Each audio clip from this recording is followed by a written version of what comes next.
Hello Australia, welcome to another summer of speed from Tyre Power, Parramatta City Raceway. And how's this for a statistic? For the very first time, the New South Wales Sprintcar Association has closed off the book of numbers. Numbers 1 to 100 have been allocated, guaranteeing a season of not only quality, but quantity.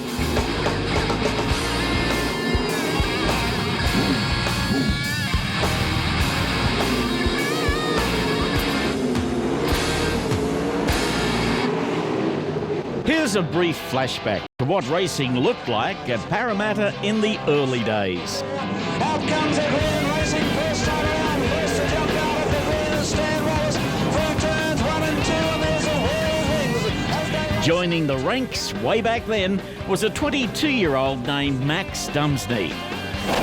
How dramatically have sprint cars changed in the past 25 years? They haven't changed a great deal, actually. I was going through this the other day, and realistically, apart from putting a down bar on them, suspension pickups haven't moved more than a half-inch anywhere, but the bodywork on the cars has changed dramatically, and the wing sizes and the aerodynamics of the wings, the tyres as well. There's a big change in tyres, and the transition of having 600-odd horsepower to having 800-odd horsepower, which is a fairly dramatic change, but apart from that, that's about it. Is there much more development left in this type of car? Of course, there's got to be. That's why we keep coming back. There'll be always things that keep changing. In 10 years' time, we'll be saying if only we had one of those back then, we would have won so many more races. Well, that sort of thing's going to keep on happening for sure. When the final checkered flag dropped at Parramatta last summer, a number of drivers decided to head to the United States to race the Americans on their own turf. Yeah, no, it was a big learning curve for me, that's for sure. It was, much bigger tracks, racing against much better opposition, I guess. But, no, I really enjoyed it. Can't wait. How many meetings did you run? I ended up doing about 6. I was supposed to do about a dozen or more, but due to a few unforeseen problems, I missed out on running quite a few shows. But I got to do 6 in the end, so it's pretty good. Oh, it's certainly not easy. It was hard work, and they were hard to race against, but that's why we went there to try and get better. It's pretty tough over there, and it's good to be over there during the off-season and keep your race fit for the race season here. How many shows in America, and how did you go? Yeah, ran 35 and could have, should have sort of year. Won a few heat races and dashes and things like that, but couldn't quite nail any major main events. Led 3 on the last lap and crashed all 3 of them, so a little bit disappointing. How tough is it to take them on their own turf? It's extremely difficult. Went to California this year instead of Knoxville. Ran around little quarter miles, real little bull rings, hooked up sort of places. There's not a lot of room to manoeuvre, not a lot of room for error over there on those sort of tracks. So it was another great experience, another 35 races under my belt, and it's all good all good going on. Last season, Trevor Green, driving the red Adrad number 11 car, won back-to-back Coca-Cola Track Championship honours, defeating Grant Tunks and Ian Madsen. As always, the racing was fast and furious, with no shortage of spectacular and often costly crashes.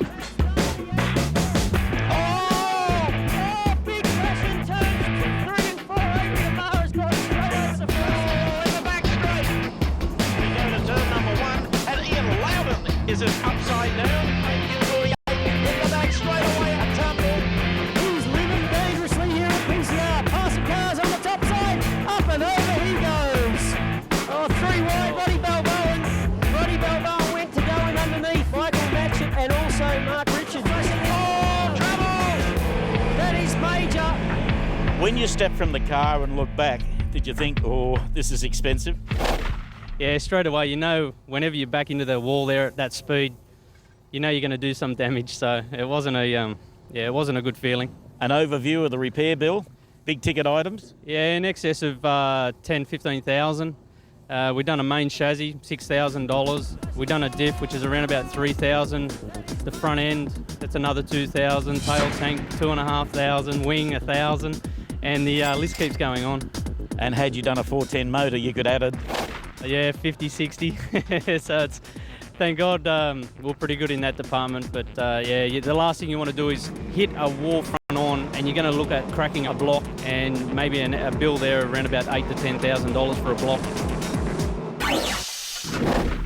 All set for the first of 4 8-lap heats. Ryan Farrell and Scott Darley bolt immediately, followed through by Robert Farr in car number 7. Oh no, Max Dumsney goes straight over the front of Domain Ramsey and puts Ramsey on his side.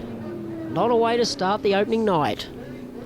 Getting set for a restart. How hot is Farrell? That's him on the outside in the number 9 car for Bestway Industries.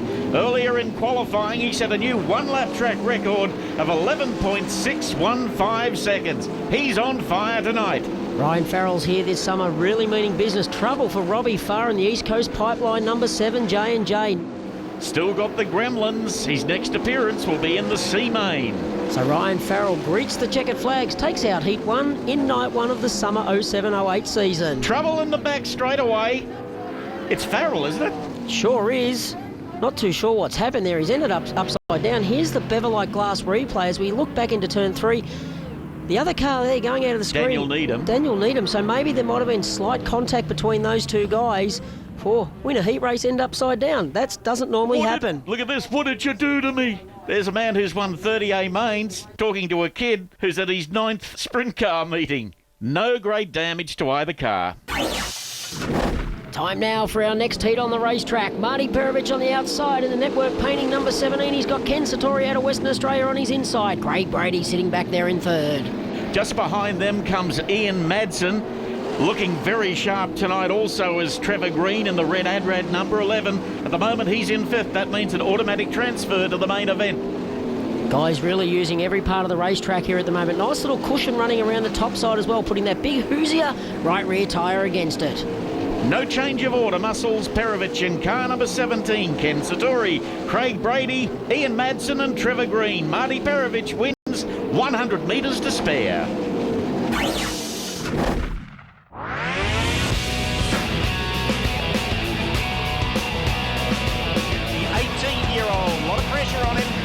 Responding well. Owen Motorsport don't do things by half measure. This was the lavish launch to announce one of the biggest sponsorship deals in Australian Speedway. Spisshecker and the McGrath-Lander Motor Group backing 18-year-old kart whiz Roddy Belbowen. The price tag for this new 850 horsepower, 410 cubic inch J&J, $125,000. How could Roddy bear to bend such a beautiful thing? It's a beautiful car, isn't it? Dad spent every dollar he can on this car. It's always going to be a beautiful car under my dad. They like they have been for the last 3 seasons for me and Skip, but you worry about scratching it, you're not going to win races. Does it drive like a Rolls Royce? Oh, it's beautiful to drive so far. We've only really had fast tracks for it. We haven't really had a slick track yet, but so far it's been perfect. Haven't made one wrong change yet. Here comes heat number 3, and the bespectacled teenage rager Belbowen's on the outside and off to a confident start. That's Dave Lambert second in the mellow yellow 40 car. In behind him is Ian Loudon. There's Rod Maxwell in the 99 car going very wide coming out of turn 4, and that's going to hurt, and he's going back to the pits. Belbowen leads. Now coming into contention is Ian Loudon in the Beverlite number 18 car. Yeah, Roddy Belbowen doing a great start to the start of the summer here at Tyre Power PCR, but Ian Loudon, he went to Northern Territory as well. Oh, look at Paul Wheeler pushing Dave Lambert up the track, and Lambert pulled a massive wheel stand out of 2, but here he is, the Spisshecker, number 7, J&J of Roddy Belbowen. Meet one driver in red-hot form. Even before the season gets underway, you've won 2A mains out of the state. Yeah, we went up to Darwin racing. It was really good. I think it did a lot for me and Ian, especially driving. Like you're up to speed with what's going on. It's from straight off the bat. It's good. You look sharp in qualifying, hot lapping today. Is a positive attitude as important as a good car? Oh yeah, for sure. And confidence, mate. 100%. Final heat. Adrian Marr on the front row, sharing it with Gary Rook. Off we go to turn number 1. Adrian Marr leads, and boy, doesn't he look sharp and switched on tonight. As does the new paint job, Steve, and he's flying around this 460-metre clayway here at Tyre Power Parramatta City Raceway. Running about the middle part of the track, look at James McFadden in the Moorvale, number 77, just jumping across the cushion, trying to chase down the Sprintcar94.com of Darryl Campbell. Adrian Marr will romp home in this one, a solid second coming from Gary Rook in 42, and then third, the Musselbrook miner Andrew Wright. So far for Robbie Farr, it's been a tough night at the skids. Here he is in the C main, but drama on turn number 1. Domain Ramsey over again, along with sprint car rookie Anthony Weismer having his 7th only drive. As we look at the replay, there's Ramsey just getting it sideways in the green and white car, leaves Weismer nowhere to go. Both guys end upside down, top wing damage and then a little bit of front end damage to both cars as well, but both guys A-OK. Race resumes. Again, it's Robbie Farr up front in the East Coast Pipeline number 7 car. Runs to turn number 1. Now that car is sounding on song. They've got rid of the gremlins, and that would please the owner of East Coast Pipeline, Barry Waldron, who's making a major investment in Speedway this summer throughout Australia. Robbie Farr comes out of turn 4. He takes the C main win, transfers to the back of the B. And this is where we find him now, deep in heavy traffic. Heading to turn number 1, there's trouble. Upside down is Carl Trofer. Slow-mo replay should show you the altitude some of these sprint cars get. Look at the Beverlite replay as they run to turn number 1. Carl Trofer and the Aussie forklift repairs ended upside down. He nearly need a forklift to get back down on the ground. He was that high. All set to go racing once more. A determined Robbie Farr. Bankstown born, 34 years of age, and boy, haven't they got an outfit, this East Coast Pipeline. Yeah, sure have. A lot of money being put into this team, a lot of resources as well. Nick Speed spent a fair bit of time over in the US, which is the crew chief, and whew, they've got a beautiful looking transporter, and we'll see that in the coming weeks. Dumsty on the inside, contact. That could be the night for Robbie Farr. As we have a look now at the Beverlite Glass replay, 3 cars go into turn 1. You can only normally get 2 cars. You see Mitch Dumsney on the inside just makes contact with Farr's left rear wheel. Sadly, Farr's night's done. The action continues. Tyre Power, Parramatta City Raceway, situated in the heart of Sydney's Greater West. Set now for the 10-car 6-lap dash. And once again, we're looking at a match race between Adrian Marr in the Beverlite car and West Aussie Ken Satori. And they both run wheel to wheel into turn 3 as they come out of turn 4. Marr's got the upper hand over Satori. There's Darley back in 3rd and the Spizhecker of Roddy Balboan sitting there in 4th. Further back in the pack is Ryan Farrell, who's back with us after repairing the number 9 car, and Ian Loudon in number 18. Adrian Marr still showing a clean pair of back wheels at the moment from Ken Satori, and the Highway Haulie is number 47. Big commitment coming all the way from Western Australia every week. The Beverlite Glass pilot of Marr hangs on from Satori. Darley 3rd and Balboan in 4th. The first A-main of a brand new season, ready for dispatch. Adrian Marr, Ken Satori, both deservedly sharing the front row and favouritism. Scott Darley running strongly, so too Roddy Balboan and Ian Loudon. So the huge field's underway. Here's our race leader coming out of turn 4. Adrian Marr in the Beverlite Glass number 10. Hot on his heels, some 10 car lengths back is Ken Satori. In the Highway Haulie is number 47. Trouble, look at the upside down class once again is Craig Brady and Ian Loudon in the Beverlite Glass number 10. Brady in the Rent-Equip number 16. Tough start to the season. Some concern there. Ambulance required. Craig Brady, we understand, has suffered some form of eye injury. A lengthy delay is on the cards. Good news, Craig's eye problem not as serious as first feared. Bad news, the clock continues its relentless march towards the raceway curfew. A dejected Ian Loudon on the back of the tow truck heading back to the pits. Away once again, Adrian Marr, Ken Satori resume their battle for race supremacy at Tyre Power PCR. Ken Satori got a good start on the bottom side of the racetrack, but look at Adrian Marr just pull away from him down the back straight. Look at Scotty Darley now having a little bit of a look at Satori.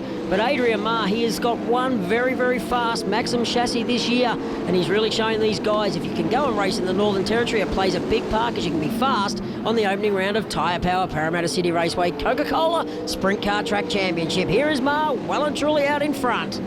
They run hard to turn number 3. We've got another incident involving 4 cars. Trevor Green, Martin Laws, Marty Perovich and Max Dumsney in his 25th year. Look at the damage to Martin Laws' tyre power car. Replay time, there's Green spinning in the Adrad radiators. Number 11, there's Laws coming up over the back of Perovich. And Stu, for only the second time in 7 years here at PCR, the Sprintcar A Main has had to be flagged due to a time curfew governing the sport in New South Wales. Sure, fans are disappointed, but how do you think Adrian Marr in car 10 feels right now? Oh, mate, I'll tell you now, it's hard to deal with. Not getting beaten by the best driver, but getting beaten by the clock. So, you know, the car was fast all night. I can't thank the crew enough. Beverlite glass, Redline motor oil. Mate, I'll tell you now, it's unbelievable. Unbelievable. This is off to a fresh start. You're going to be this strong next week? Well, let's hope. 7 nights later, we have a full moon and a big crowd on hand. And we're about to go to the first heat. Let's see if Adrian Marr has retained his form from last week. He's there in the main straightaway from position number 1 and is dominant as they go through the corner into the back straight for the first time, with young Mitchell Dumsney, the 20-year-old, running in second. So Adrian Marr really got a clear track in front of him now as he puts a slower car down a lap, down the back straight into turns 3 and 4 in the Pitman Truck Sales. Number 10, Marr takes the win. Now here's a sight to delight any sprint car follower. Australia's best, 4 abreast, saluting the fans in the stands. The lineup for round 2 of the Coca-Cola Track Championship. Young Glenn Saville on pole alongside Adrian Marr. Brian Mann out of Queensland. From Albury, Grant Anderson. Also Gary Rook and Darryl Campbell. Midfield, Craig Brady. Skipper, Ian Loudon and Kelly Linigan. Up the back tonight, we have Rod Maxwell. The 2 West Australians, Ryan Farrell and Ken Satori, and Ian Madsen. Let's go racing. Adrian Marr wins the jump and will lead to turn number 1. But what a great start by Glenn Saville in car 75. Out there in the best way, number 9 is Ryan Farrell, having started out of position 15. Adrian Marr, he's already checked out from the other guys. There's Farrell in the all-black number 9 running around the top side of the racetrack, trying to get around these guys on the bottom side. So is young James McFadden, the Morvale number 77, nearly 3 wide as they went down the back straight. There's our race leader, Adrian Marr. He has a straightaway length lead. The 30-year-old from South Wentworthville, who started out as a crew member for Grant Tunks, went into speed cars and 10 years ago transferred to the sprint cars, and boy is he dominant tonight. Yeah, he certainly is there, Stephen. He's into lap traffic already. The first man he's got to get past is young Ian Madsen. There's Ryan Farrell in number 9 having a good battle with now Queensland-based Danny Reedy. Grant Anderson has punched his way in the 37 car through into second place ahead of Glenn Saville in 75. Campbell and Dumsney and the 2 Ians, Madsen and Loudon are all in the thick of it. Race leader Adrian Marr comes out of turn 4. He's in very, very deep lap traffic this time now. Look at him running the top side. Gets the car unsettled as he hits the cushion. Down the back straight, gets past Andrew Wright in the Queensland Speedway Spares number 78. Oh, Marr got awfully sideways. What's coming out of the back of Trevor Green's car? Let's go to a replay. So the debris that falls out, you can see it. There's a little bit of smoke that comes out of the rear of the car. There it is. It's actually the rear brake caliper. So he's got no brakes at the rear of the car. He's only got brakes at the front. Feature race continues. These guys are running 3rd and 4th. Great performances coming from Glenn Saville in 75 and Gary Rook in 42. Just looking at Danny Reedy, is it there slowing down in the Danny Orth move, number 5. That lets Marr get past him, puts him down a lap. So Marr is very, very dominant in this Beverlite glass, number 10. He concedes the major chink in his armour is coming unstuck while lapping cars. No evidence of that tonight. You can see the guys running on the bottom, running in the middle part of the racetrack, and also putting that Hoosier right rear tyre up against that big cushion. Here's Grant Anderson, our car currently running 2nd on the racetrack. He's putting Roddy Balboan down a lap in the Spizhecker, number 7. Yes, it's Marr, Anderson, Saville, Rook and Brian Mann in the Performance Wholesale number 16 J&J out of Queensland, and I'm impressed with his style. Yeah, Brian looks probably more comfortable having a surfboard underneath his arm instead of having a steering wheel in his hands. 33 years of age, and naturally he is the son of the Supremo of Performance Wholesale, Bill Mann. So Adrian Marr still lapping cars around the top side of the racetrack. Hasn't really gone to the bottom, but as I say that, he goes to the bottom coming out of turn 2 and puts Rod Maxwell down a lap in the Bestway Industries number 99. Red lights. Darryl Campbell has clouted the wall following a steering failure. He recently had the misfortune of imploding a Steve Kinser engine. It's an expensive season so far. Whoops. Well, Adrian Marr might be feeling very cool. His car's just the opposite, Stu. Car's getting hotter as he sits there. He wants to get the car fired and go racing. Ready for the restart. Here's Adrian Marr running, one would say, probably on a wing and a prayer. Anderson in second. Saville is running third. Man, an impressive debut at Parramatta is in fourth, followed through by Dumsney, Loudon and Rook. Gary Rook just went straight to the outside of Brian Mann, but he's gone back that position now, so Mann holds on to about 5th position. But is that temperature gauge playing a part on Adrian Marr's mind? Does he keep the foot into the bucket? I reckon you got to when you're out leading a feature race. Well, the curfew beat him last week. He's not going to let a bit of heat beat him this week at Tyre Power Parramatta City Raceway. Through the top turn once more and back to the home straight. Oh no, Ian Madson's gone into the back of Roddy Balboa. Upside down goes Madsen. Beverlite glass replay. Balboa in the Spizhecker. Number 7, white car gets it sideways. Poor Ian Madsen had nowhere to go. Climbed over the back of Balboa's left rear. The result, Madsen upside down. Away once more, Adrian Marr still commanding, and full marks to the man in third, driving car 75. His name is Glenn Saville. His best A-main finish prior to this race was 2/13ths in previous seasons. In Loudon, 130th meeting, he's still looking for his first main event win. Caution lights on the speedway. What's happened over here in turn 2? Cars are slowing down. See James Thompson, Craig Brady, or Brady might have been even on fire with the crash crew there trying to put out the flames. Brady, though, looks okay climbing out of the race car. An eye injury last weekend, and now fear of flames. He's okay. Surely his maiden sprint car winner's not far away. Race resumes. Marr out in front. Anderson out of Albury, sitting in second spot. Look at Gary Rook switching to the top side. Puts Saville back to 4th. Rook's challenging for second. Anderson's on the bottom. Rook's on the top. Anderson's going to hold on for second at the moment. Rook fights back coming out of 4. Switches to the bottom into turn 1 and 2. Pushes as he enters turn 2. Anderson hangs on to second. Adrian Marr is on his way to victory lane, and it'll be an impressive win. Number 9. Tyre Power Parramatta City Raceway. He defeats Grant Anderson. Then comes Gary Rook, followed by Saville, Brian Mann, Loudon, Maxwell, Laws, and rounding out the top 10, Kelly Linigan and Grant Tunks. Look at the drama down the back straight after the checkers. Rod Maxwell upside down. Adrian Marr winning tonight's feature, led all 30 laps. Must be a very pleasing way to start the season. Yeah, mate. I thought it was going to be tough there for a while because everyone's fast out in that track. But as it dusted off, it got a little easier to race on and started carving through lap traffic there. It was really good. We don't come here very often, and the car count here is the biggest in Australia, and it's always tough to run well here. And yeah, the second race out to run second, it's awesome. Gary Rook home in third place tonight. What a way to do it. 2 laps to go, just go straight to the outside. Yeah, it was a little bit. The boys sort of parked up on the bottom there and they left me a fair bit of the racetrack, so it was good fun.